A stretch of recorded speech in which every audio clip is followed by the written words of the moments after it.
आज हम समझने की कोशिश करेंगे कि इन्वेस्टमेंट क्या होती है और सही इन्वेस्टमेंट क्या होती है। हर आदमी कहता है कि हमें सही से इन्वेस्ट करना चाहिए, लेकिन इन्वेस्ट होता क्या है? इन्वेस्ट करते किसको हैं?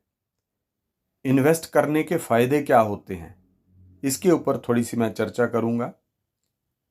तो सबसे बड़ी इन्वेस्टमेंट जो है, जिसको मैं मानता हूं, वो दो चीजों में होती है। पहली इन्वेस्टमेंट होती है अपने शरीर के ऊपर, अपनी हेल्थ के ऊपर, क्योंकि हम अपना जीवन अच्छे से तभी जी सकते हैं जब हम हेल्दी होंगे। तो इसीलिए the biggest investment is on health, कि कैसे हम अपने शरीर को हेल्दी रखें, कैसे हम मेंटली हेल्दी हों, कैसे हम इमोशनली हेल्दी हों। तो ये बहुत ज़रूरी है, इसको समझना बहुत ज़रूरी है। क्योंकि आज अगर हम इस इन्वेस्टमेंट को सही से समझ लेंगे, हम किसी भी उम्र के किसी भी पड़ाव में हों, अगर हमने इस इन्वेस्टमेंट को समझ लिया तो हम अपने जीवन को सही, बेहतर और खुशहाल जीवन बना सकते हैं। तो इसलिए ये समझना जरूरी है कि आज हम जो खाएं, क्या वो शरीर को लाइफ एनर्जी गिविंग चीजें हैं, फूड हैं, या लाइफ सकिंग फूड हैं। क्योंकि वही डिसाइड करेगा कि हम जो देंगे वही कल हमें फल प्राप्त होगा। हम जो बोएंगे वही काटेंगे।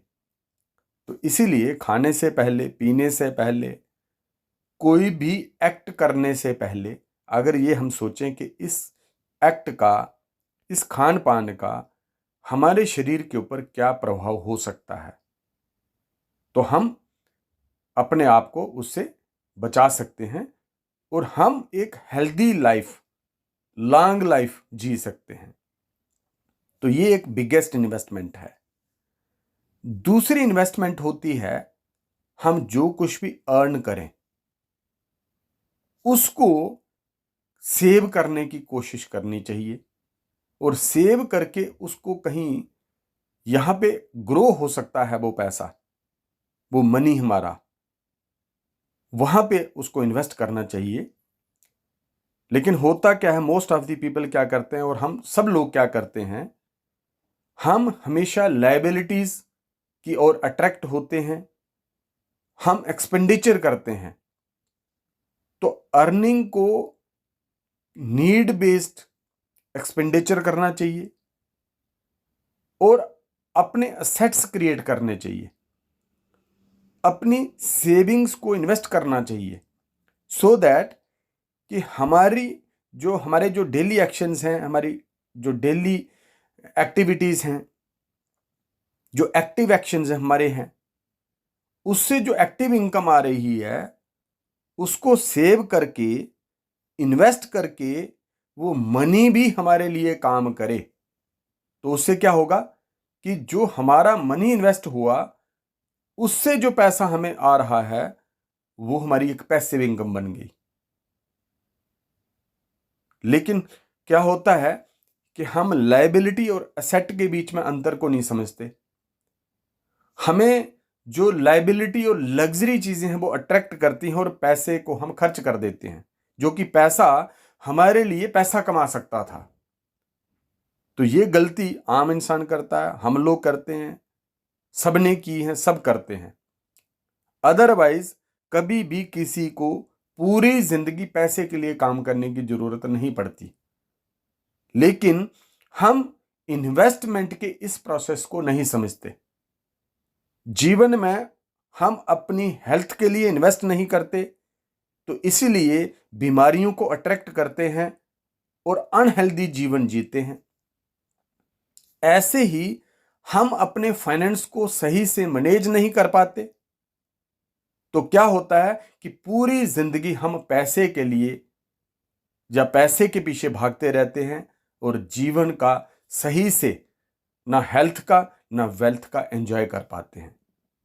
जीवन ना तो हमें पैसे कमाने के लिए मिला है, जीवन ना तो हमें कुछ खाने के लिए मिला है। जीवन को, इस शरीर को चलाने के लिए खाना जरूरी है, और हमारा जो भी पर्पसफुल लाइफ जीनी है उसके लिए धन जरूरी है। लेकिन हम इन दोनों चीजों को गलत दिशा में ले जाते हैं। हम खाने के लिए जीते हैं और कमाने के लिए जीते हैं, बस ये पर्पस हमें दिखते हैं। और जिससे हमारा जीवन, जब हमारा जो लास्ट टाइम होता है, तब हर आदमी एक रिग्रेट की लाइफ जीता है। वो कहता है कि मैंने जीवन तो जिया ही नहीं, काश मेरे पास कुछ और हेल्दी पल होते, काश मेरे पास कुछ मैं जो करना चाहता था उसके लिए मैंने कुछ टाइम दिया होता। तो अगर हम स्वस्थ रहते हैं और अगर हमारे पास फाइनेंशियल फ्रीडम है तो हम अपने जीवन को अच्छे से जी सकते हैं, और जो भी हमारा पर्पस है, जो भी हमारा उद्देश्य है, जो भी हमारे गोल्स थे लाइफ के, उनको हम अच्छे से पूरे कर सकते हैं। और एक मनुष्य जीवन का मुझे लगता है यही सार है और यही है। और इसीलिए गीता में भी कहा है, श्री कृष्ण भगवान जी ने कहा है कि वर्क इज वर्शिप, कर्म ही पूजा है और कर्म का फल ही हमें मिलता है। तो हम अच्छे कर्म करें, हम अच्छा फल पाएंगे, और हम गलत कर्म करेंगे, बुरे कर्म करेंगे तो बुरा फल पाएंगे। अगर हम अच्छा खाएंगे तो अच्छी सेहत मिलेगी, अगर हम अच्छी जगह इन्वेस्ट करेंगे तो हमें उसकी प्राप्ति भी अच्छी होगी, हम अपने धन को भी ग्रो कर सकते हैं। तो आज मैं इन्हीं दो चीज़ों के ऊपर बात करना चाहता था कि हमें दो बिगेस्ट इन्वेस्टमेंट करनी चाहिए, एक हेल्थ के ऊपर और एक अपनी वेल्थ के ऊपर। तो हम हेल्दी भी हो सकते हैं और हमें फाइनेंशियल फ्रीडम भी मिल सकती है। और इन्हीं शब्दों के साथ आपका लाइफ कोच यशपाल आपसे विदा चाहता हूं। और अगर आप और ज़्यादा जानकारी चाहते हैं तो आप मुझे कांटेक्ट कर सकते हो, जहां पे मैंने नंबर दे दिया है। आप मिल सकते हो, आप बात कर सकते हो, और इन टॉपिक्स के ऊपर हम आगे बढ़ सकते हैं। धन्यवाद।